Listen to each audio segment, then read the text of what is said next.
Des rives du Nil, nos terres de Katyoupa, la voix d'Afrique se lève fidèle à la Torah. Shalom, shalom les Koulam.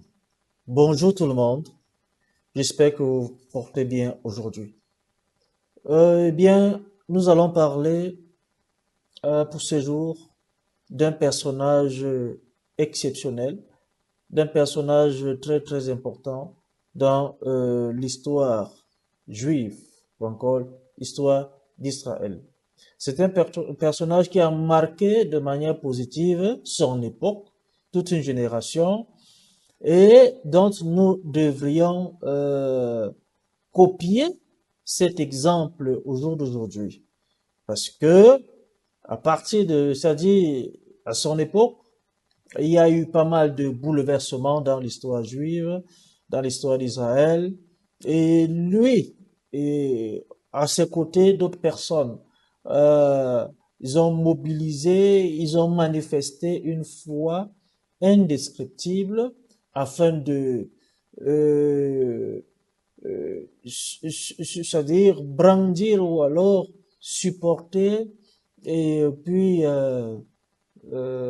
surmonter des épreuves qui leur ont été soumises. Alors, le personnage en question ici s'appelle Daniel. Daniel, il fait partie des prophètes ou alors des tzadikim du peuple d'Israël. Et puis, c'est quelqu'un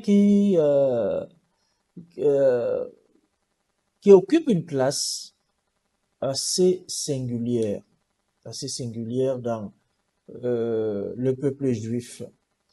Contrairement à Isaïe, Yirmiyahu et Ézéchiel, il ne prophétise pas principalement au peuple d'Israël, mais au cœur même de l'empire qu'il a conduit en exil. Alors, la première question à se poser ici, c'est que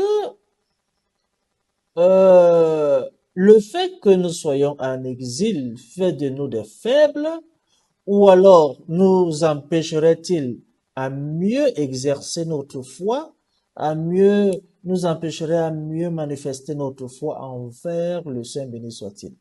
Voilà la question. Objectivement parlant, on va se rendre compte que répondre à cette question de manière négative, c'est s'engager dans une voie qui ne nous portera pas de fruits, c'est-à-dire des fruits productifs, des fruits qui nous apporteront, n'est-ce pas, une certaine saveur de la vie, ou alors avoir des récompenses positives sur notre chemin en tant que Ben Israël. Alors, le personnage de David, de Daniel autant pour moi, qui est assez particulier. On va voir que son l'existence de Daniel constitue un enseignement beaucoup plus fondamental. C'est-à-dire, il y a la présence divine Shekinah qui accompagne Israël jusque dans l'exil.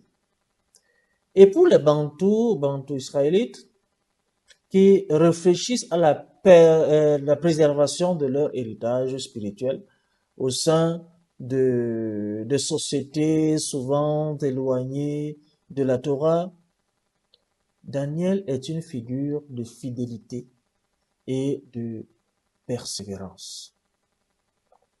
Et on va se poser quand même la question, qui est-il? Qui est ce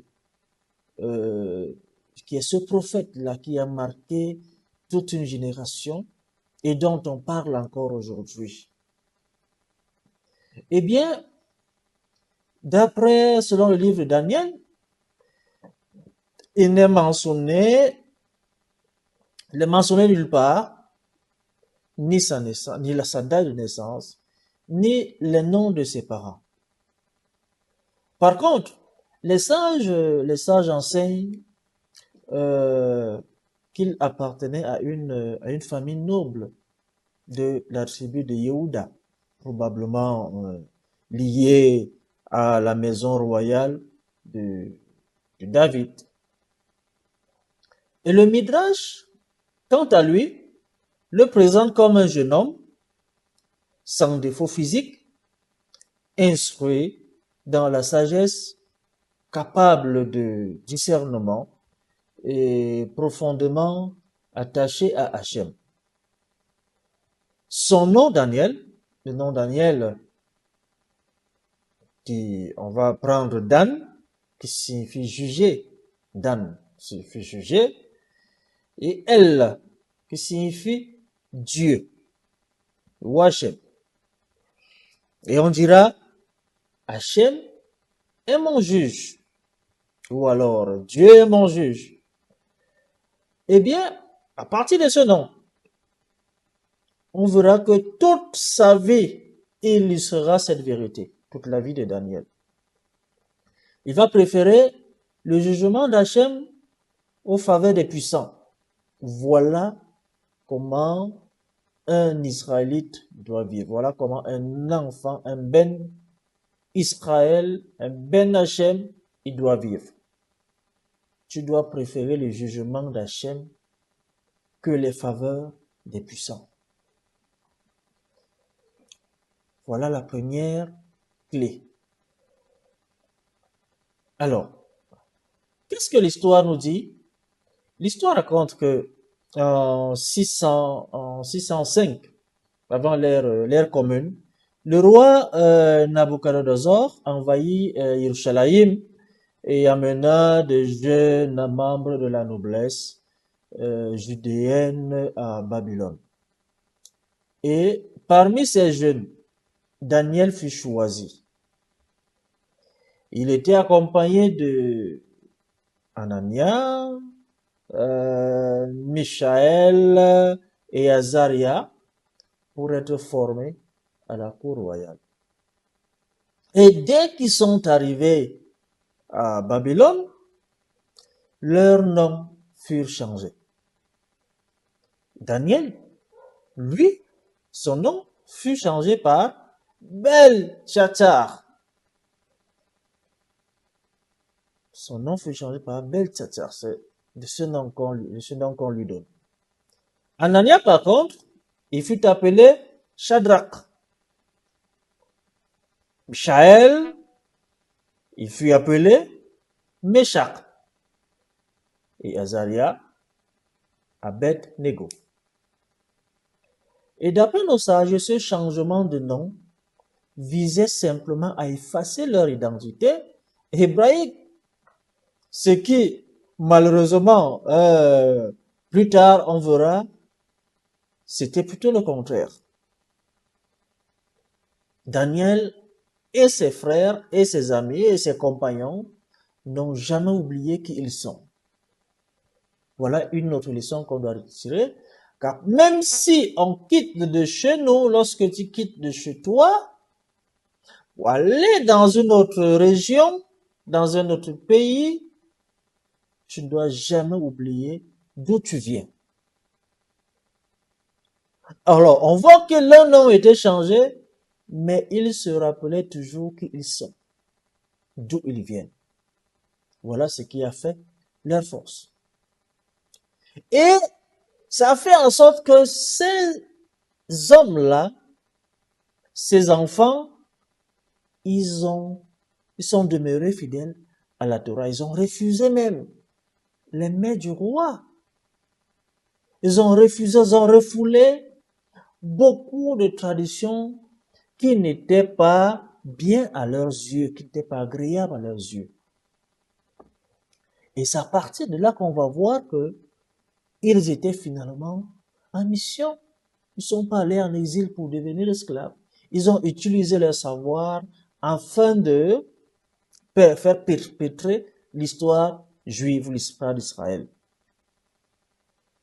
Et parmi ces éléments, on va voir que Daniel, je vais toujours revenir, Daniel aura une mission, c'est-à-dire qui aura plusieurs dimensions.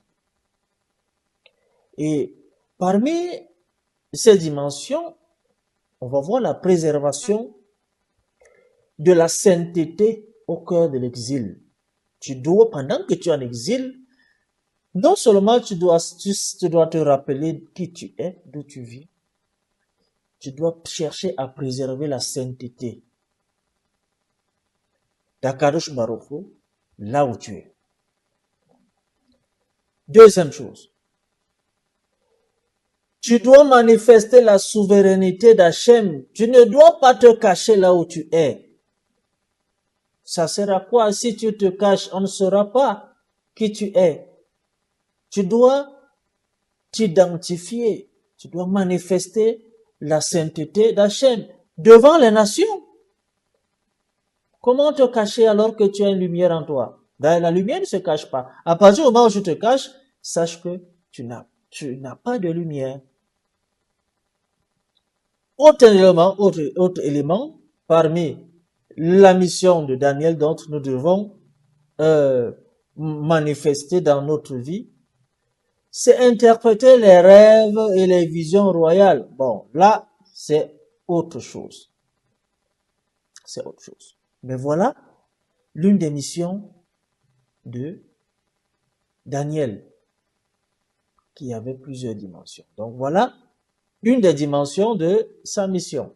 Interprétation des rêves et les visions royales. Donc il était au service du roi. Lorsque tu représentes le Saint béni soit-il quelque part, lorsque tu es en exil, tu dois manifester, n'est-ce pas, cette souveraineté. Maintenant, tu dois, c'est-à-dire, pendant que tu manifestes la souveraineté devant les nations, tu es repéré. Même les rois t'interpellent. Tu négocies avec les rois. Tu n'es pas à leur service, mais tu participes. Vous êtes collaborateurs. Et ensuite, il y a une autre dimension, c'est d'annoncer l'espérance messianique et la délivrance future. Voilà les dimensions de la mission de quelqu'un qui veut ressembler, qui veut être Daniel. Quelqu'un d'autre, Dieu est le juge, Hachem est le juge. Voilà. Maintenant, on verra donc que lui, Daniel, est un modèle du tzaddik, c'est-à-dire du juste qui sanctifie le nom divin, sans disposer d'un pouvoir politique. Tu n'en as pas besoin. Tu n'as pas besoin d'avoir un pouvoir politique pour sanctifier le nom divin. Car tu incarnes tous ces éléments.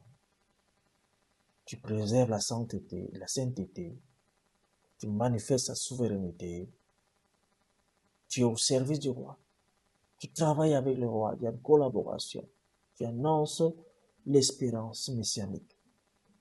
Voilà la force de Daniel.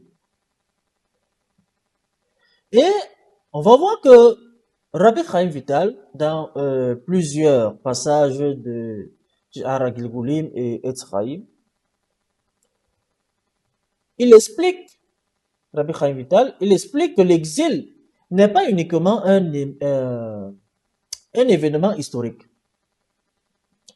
mais il constitue simplement un processus de birur anitotot, c'est-à-dire le rassemblement et l'élévation des étincelles de sainteté dispersées, n'est-ce pas, dans le monde, depuis la brisure des réceptacles, Shivirat Akelim. On n'est pas en exil parce qu'on s'est égaré. Non.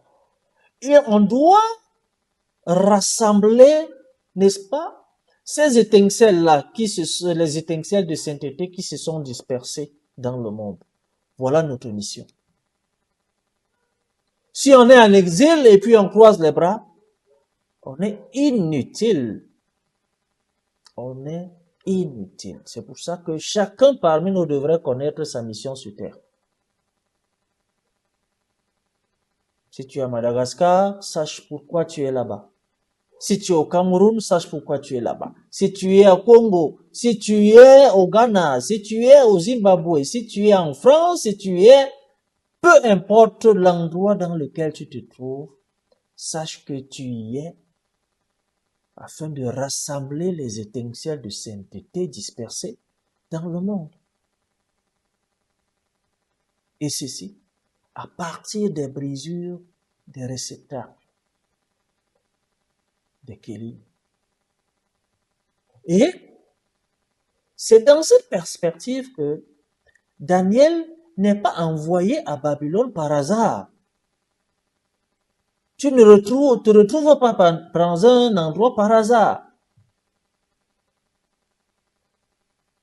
La présence, c'est-à-dire ta présence participe à cette mission cosmique, c'est-à-dire révéler la lumière de la Torah au sein même de l'obscurité de l'exil. Voilà le problème. Voilà notre mission. Et le Ben Ishaï, lui, va renchérir. Lui, il va enseigner à plusieurs reprises que la nourriture façonne également l'intériorité de l'homme. Vous voyez que Daniel, il a été soumis à une épreuve, c'est-à-dire l'alimentation. Il a refusé les mets du roi. Mais il faut avoir du cran. À refuser ce dont le roi te propose. Il a dit ne mange pas. Parce que le roi a autorisé qu'ils ont l'obligation de manger ce qu'il mange lui-même. Et Daniel a refusé cela. Alors, est-ce que c'est possible au jour d'aujourd'hui? Le roi te prépare, te présente. C'est meilleur. Mais, et tu refuses. C'est pour ça que le Ben Ishaï, il viendra nous dire le secret qui est derrière ça. Il dit que la nourriture façonne également l'intériorité de l'homme. Une alimentation, ça veut dire quoi? Une alimentation contraire à la sainteté obscurcit la sensibilité spirituelle. Tandis qu'une nourriture conforme à la Torah aide à purifier l'intellect et le corps. Mes frères, mes sœurs, ne mangez pas n'importe quoi. Ne mangeons pas n'importe quoi. Car l'alimentation est une clé de la sainteté. L'alimentation est extrêmement sensible à la spiritualité. Parce que tout ce qu'on mange qui est conforme à la Torah, ça va nous aider à purifier notre intellect et le cœur. On verra donc que le refus de Daniel n'est pas un simple choix alimentaire. Il protège son âme de rester réceptif à la prophétie et à la chokma, à la sagesse divine. À partir de là, on verra, il y a un autre élément qui va s'ajouter. C'est-à-dire un autre secret. La prière. Daniel faisait ses téphilotes, il priait 3 fois par jour en direction de Yerushalayim. Pourquoi? Quel est le secret dans ça? De prier, de faire ses prières quotidiennes, c'est-à-dire les 3 prières quotidiennes. Quelqu'un d'autre va nous dire, il va donner un élément encore plus intéressant, c'est Rabbi Chaim Vital. Qu'est-ce que Rabbi Chaim Vital nous dit?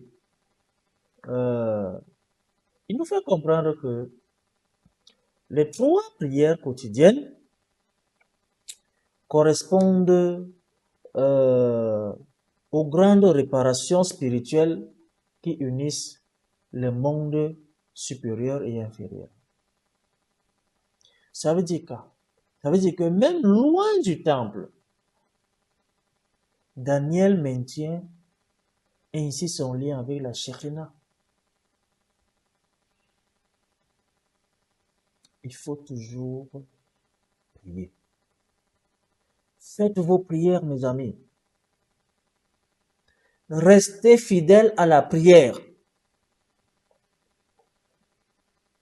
Parce qu'elle t'aide à réparer et à unir les mondes supérieurs et inférieurs. La prière te permet de te connecter véritablement à Hachem si tu ne pries pas. Voilà Daniel, il nous montre cet exemple. Même étant en exil, prier sans cesse. Et on verra que le bonhomme va faire face à une autre épreuve en dehors des mets qu'on va lui proposer. Il y a la prière qu'il va choisir et une autre épreuve,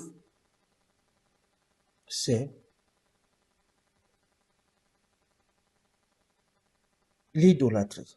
C'est-à-dire, Daniel, autant pour moi, il refuse d'adorer les images ou alors l'image qui a été érigée, l'image du roi qui est érigée dans la ville. Et on dit, tu vas te prosterner. Il dit jamais.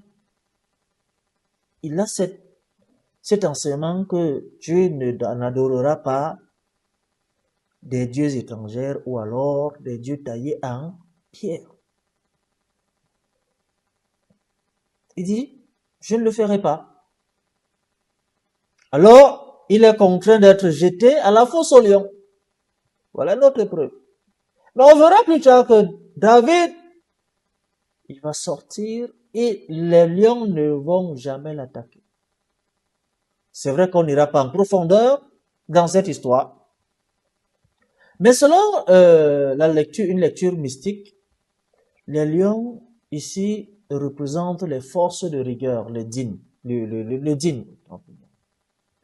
Tout simplement parce que Daniel est totalement attaché à Hachem et ses forces sont neutralisées.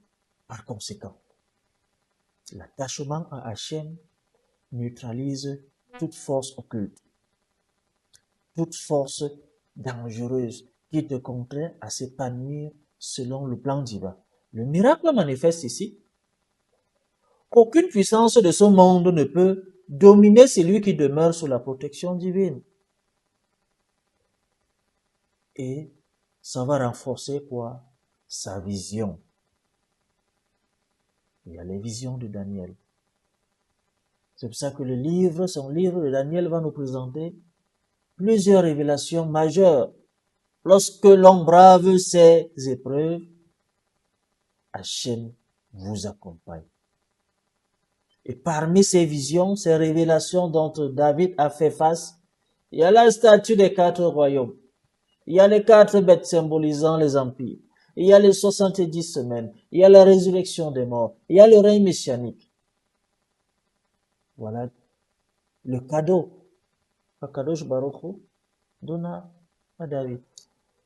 Et ces visions montrent que tous les empires sont temporaires, tandis que le royaume d'Hachem est éternel.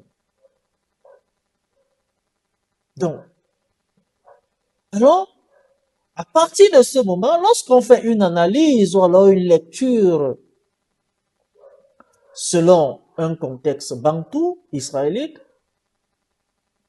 on va se rendre compte de certains éléments. Ça dit quoi? Sans établir d'équivalence historique entre les expériences des anciens exils d'Israël et celles de peuples bantous, la figure de Daniel offre plusieurs enseignements universels. Pour les bantous israélites qui cherchent à vivre selon la Torah, on doit préserver son identité spirituelle au sein d'un environnement aussi bien majoritairement différent. Il faut chercher à préserver cette identité. On doit comprendre que l'exil ne signifie pas l'abandon par Hachem. On ne doit jamais oublier Hachem, on ne doit jamais oublier qui nous sommes. La fidélité à la Torah est plus déterminante que le prestige social. Le m'as-tu vu? Qu'est-ce qu'on recherche? Au jour d'aujourd'hui, tous sont versés dans la recherche du bien. C'est-à-dire, non, du bien matériel, des finances. Chacun veut être riche, sans toutefois chercher à connaître les secrets de la richesse. Non. On parle de la fidélité à la Torah. C'est plus déterminant que le prestige social. Il y a la transmission aux générations futures. C'est une responsabilité essentielle. Aujourd'hui, on voit toute une génération qui risque de se perdre parce qu'il n'y a pas une bonne transmission. Voilà donc le rôle du grand rabbinat d'Afrique. Nous avons l'obligation de transmettre à ces générations cette connaissance d'Hachem, cette préservation identitaire et ne pas abandonner Hachem. Le parcours de Daniel rappelle que la vocation d'Israël est d'être une lumière parmi les nations, où qu'il se trouve, peu importe l'endroit dans lequel je me trouve. Et c'est pour ça que le Ben Ishai va mettre en avant plusieurs principes que l'on retrouve dans la vie de Daniel. Et il y a la pureté de la nourriture qui influence la pureté de l'âme. La constance dans la prière ouvre les portes de la providence. L'humilité attire la sagesse. Et la confiance absolue en Hachem permet de traverser les épreuves. Ces différents éléments apparaissent à différents endroits de réactions ou alors des commentaires bibliques et des ouvrages de Moussa. On va trouver ça partout. Donc, et Rabbi Chaim Vital, lui aussi, il va émettre certaines idées, notamment l'exil participe au rassemblement des étincelles de sainteté. La prière réunit les mondes spirituels. La prière. Mes amis, prions.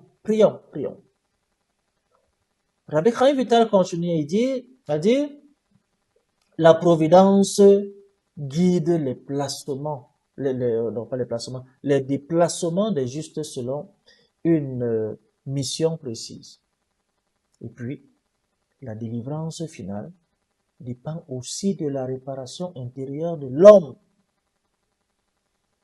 Il faut changer de mentalité. Lorsqu'on parle de Midab, Kavanot, voilà. Effectivement, on va retrouver ça plus développé dans Shara Kavanot ou Shara Gilgulim et même Etzraïd. Midot Kavanot. La délivrance finale dépend aussi de la réparation de l'homme. Cherche à te réparer. On verra donc que Daniel n'est pas seulement un prophète des visions de la fin des temps. Il est le maître de la fidélité dans l'exil. Sois-en un. Soyons des maîtres de la fidélité en exil. Sa vie enseigne qu'il est possible de demeurer entièrement attaché à Hachem au milieu des empires les plus puissants. C'est pour ça que nous, les Bantous, pour nous, les Bantous israélites, son exemple invite à approfondir l'étude de la Torah, à préserver la sainteté du foyer, à vivre les mitzvot avec constance et à transmettre l'alliance aux générations futures. Et en même période d'épreuve, l'exil peut devenir un lieu de sanctification et de préparation à la Géoula, à la délivrance. On comprendra simplement que tout ceci n'est que une bénédiction pour nous. Baruch Adonai, Liolam, Amen, Ve Amen. Merci beaucoup et je vous retrouve très bientôt. Que Dieu bénisse l'Afrique et bénisse tous les enfants d'Israël. Touda, Touda, Rabba. Bye bye.